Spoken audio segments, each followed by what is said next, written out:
Microsoft എക്സലിൽ sales summary എന്നൊരു Excel worksheet ഞാനിവിടെ create ചെയ്തിട്ടുണ്ട്. ഈ ഒരു ഡാറ്റയിൽ ജനുവരി, ഫെബ്രുവരി, മാർച്ച് മാസങ്ങളിലെ സെയിൽ വാല്യൂ എൻട്രി ചെയ്തിട്ടുണ്ട്. ഏപ്രിൽ മാസത്തെ സെയിൽ വാല്യൂ എൻട്രി ചെയ്യുന്നതിന് വേണ്ടി കൂടെ ജോലി ചെയ്യുന്ന ആളുകൾക്ക് ഈ ഒരു ഡാറ്റ സെൻഡ് ചെയ്യുന്ന സമയത്ത് നേരത്തെ എൻട്രി ചെയ്തിരിക്കുന്ന 3 മാസങ്ങളിലെ വാല്യൂ എഡിറ്റ് ചെയ്യാതിരിക്കുന്നതിനും എന്നാൽ ഏപ്രിൽ മാസത്തെ വാല്യൂ മാത്രം എൻട്രി ചെയ്യുന്നതിനു വേണ്ടി ചില സെല്ലുകൾ ലോക്ക് ചെയ്തിട്ടുണ്ട്. ജനുവരി മാസത്തെ വാല്യൂ എൻട്രി ചെയ്തിരിക്കുന്ന ഈ ഒരു സെല്ലിൽ വാല്യൂ എഡിറ്റ് ചെയ്യാൻ ശ്രമിക്കുന്ന സമയത്ത് പ്രൊട്ടക്റ്റഡ് സെൽ എന്നുള്ള നോട്ടിഫിക്കേഷൻ ഡിസ്പ്ലേ ചെയ്യുന്നത് കാണാം. ഇതുപോലെ ഫെബ്രുവരി മാസങ്ങളിലും മാർച്ച് മാസങ്ങളിലും ടോട്ടൽ സം വാല്യൂ എൻട്രി ചെയ്തിരിക്കുന്ന ഈ ഒരു സെല്ലുകളിലും ആവറേജ് ഡിസ്പ്ലേ ചെയ്യുന്ന ഈ ഒരു സെല്ലുകളിലും സെലക്ട് ചെയ്യുന്ന സമയത്ത് പ്രൊട്ടക്റ്റഡ് ഷീറ്റ്സ് എന്ന നോട്ടിഫിക്കേഷൻ ഡിസ്പ്ലേ ചെയ്യുന്നത് കാണാം.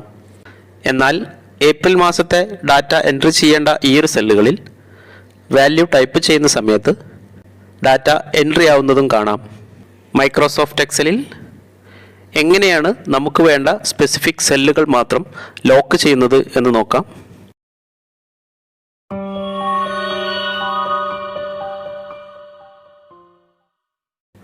ഇതിനു വേണ്ടി 3 സ്റ്റെപ്പുകളാണുള്ളത്. ആദ്യ സ്റ്റെപ്പ് എന്നുള്ളത് ഡാറ്റ എൻട്രി ചെയ്തിരിക്കുന്ന ഈ ഒരു എൻറ്റയർ വർക്ക്ഷീറ്റ് സെലക്ട് ചെയ്യുന്നതിന് വേണ്ടി ഈ ഒരു ഭാഗം സെലക്ട് ചെയ്തു. റൈറ്റ് ബട്ടൺ ക്ലിക്ക് ചെയ്ത് ഫോർമാറ്റ് സെൽസ് എന്നുള്ളത് സെലക്ട് ചെയ്തു.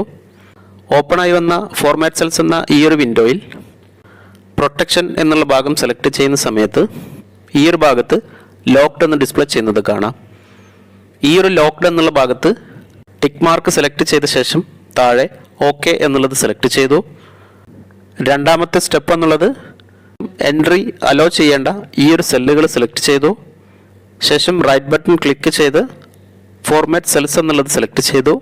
ഫോർമാറ്റ് സെൽസ് എന്ന ഈ ഒരു വിൻഡോയിൽ ലോക്ക്ഡ് എന്ന് കാണുന്ന ഈ ഒരു ഭാഗത്ത് ഈ ഒരു ടിക്ക് മാർക്ക് റിമൂവ് ചെയ്തു. താഴെ ഓക്കെ എന്നുള്ളത് സെലക്ട് ചെയ്തു. മൂന്നാമത്തെ സ്റ്റെപ്പ് എന്നുള്ളത് റിവ്യൂ എന്നുള്ള ടാബ് സെലക്ട് ചെയ്ത ശേഷം പ്രൊട്ടക്ട് ഷീറ്റ് എന്ന് കാണുന്ന ഈ ഒരു ഭാഗം സെലക്ട് ചെയ്തു. പ്രൊട്ടക്ട് ഷീറ്റ് എന്ന ഒരു വിൻഡോ ഇനേബിൾ ആയത് കാണാം. ഈ ഒരു വിൻഡോയിൽ പാസ്വേഡ് എൻട്രി ചെയ്യേണ്ട ഈ ഒരു ഭാഗത്ത് ഞാനൊരു സാമ്പിൾ പാസ്വേഡ് എൻട്രി ചെയ്യുന്നുണ്ട്. 123 എന്ന് ടൈപ്പ് ചെയ്തു. ഈ ഒരു വിൻഡോ ഓക്കെ എന്നുള്ളത് സെലക്ട് ചെയ്തു. കൺഫേം പാസ്വേഡ് എന്ന ഈ ഒരു വിൻഡോയിലും 123 എന്ന് ടൈപ്പ് ചെയ്തു. ശേഷം ഏപ്രിൽ മാസത്തെ വാല്യൂ എൻട്രി ചെയ്യേണ്ട ഈ ഒരു സെല്ലിൽ വാല്യൂ ടൈപ്പ് ചെയ്യുന്ന സമയത്ത് ഡാറ്റ എൻട്രി ആവുന്നത് കാണാം. എന്നാൽ ഏപ്രിൽ മാസത്തെ ഈ ഒരു സെല്ലുകളിലല്ലാതെ മറ്റൊരു സെല്ലിൽ എൻട്രി ചെയ്യാൻ ശ്രമിക്കുന്ന സമയത്ത് പ്രൊട്ടക്റ്റഡ് സെൽസ് എന്ന നോട്ടിഫിക്കേഷൻ ഡിസ്പ്ലേ ചെയ്യുന്നത് കാണാം. ഈ ഒരു എക്സൽ വർക്ക്ഷീറ്റ് ലോക്ക് റിമൂവ് ചെയ്യുന്നതിന് വേണ്ടി അൺപ്രൊട്ടക്റ്റഡ് ഷീറ്റ് എന്നുള്ളത് സെലക്ട് ചെയ്തു. 123 എന്നുള്ള പാസ്വേഡ് ടൈപ്പ് ചെയ്തു. ഇപ്പോൾ നോർമൽ എക്സൽ വർക്ക്ഷീറ്റിലേക്ക് വന്നതായിട്ട് കാണാം. ഈ ഒരു വീഡിയോ നിങ്ങൾക്ക് ഉപകാരപ്പെടുമെന്ന് കരുതുന്നു. എക്സലിനെ കുറിച്ചുള്ള മലയാളം ട്യൂട്ടോറിയൽ വീഡിയോകൾക്ക് വേണ്ടി ഈ ചാനൽ സബ്സ്ക്രൈബ് ചെയ്യൂ.